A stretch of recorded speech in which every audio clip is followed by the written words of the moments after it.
Dr. Emma Nichols, and here is the information on the latest U.S. FDA approvals the week of October 2nd through October 6th, and today is October 9th, 2023. First up this week, we have the updated COVID-19 vaccine made by Novavax, and that's now approved for use in the U.S. for individuals aged 12 years and older. The other two COVID vaccines already approved are from Pfizer and Moderna and are both mRNA vaccines.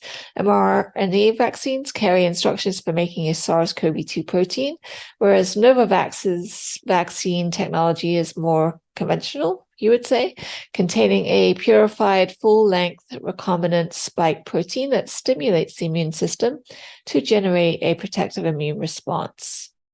The latest vaccine is expected to be available to the general public within the next week. Also last week, the FDA approved Rivfloza, that's also called Nedosiran, and that's an RNA interference therapy, and that's as a treatment to lower urinary oxalate levels in patients with primary hyperoxaluria type 1, PH1, with relatively preserved kidney function. The approval was granted last week to Novo Nordisk. PH1 is a rare genetic disease that causes overproduction of oxalate by the liver and is estimated to affect about 2,000 people in the U.S. PH1 is the most clinically prevalent form of PH, accounting for about 80% of cases, and is the most severe of the three subtypes of PH. The disorder leads to progressive kidney damage.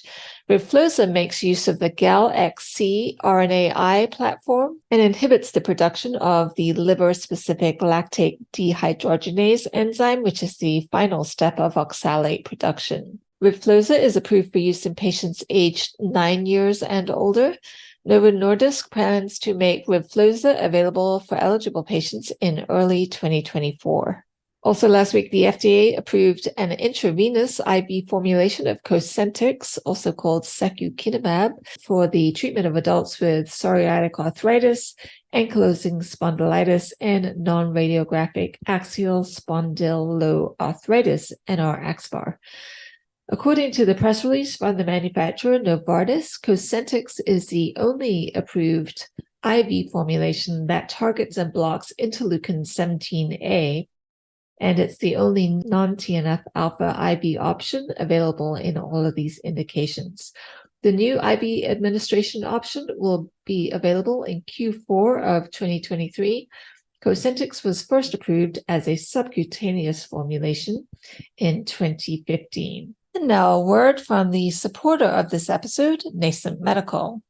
Attention all businesses in need of exceptional medical writing support. We're Nascent Medical, and we are the solution. We are a team of skilled MD and PhD level medical writers who specialize in fast turnaround needs assessments, manuscripts, slide decks, ad board summaries, and much, much more. Don't settle for anything less than pure excellence when it comes to your medical writing assistance. Just visit us at nascentmc.com. We're here so that you never have to be without excellent medical writing assistance. That's nascentmc.com. Also last week, Abrelada has received the interchangeability designation as a biosimilar to adalimumab. An interchangeable designation is granted by the FDA only to those biosimilars that meet additional data requirements demonstrating that patients who alternate between the reference product and the biosimilar will have the same clinical result as patients who are being treated with the reference product alone.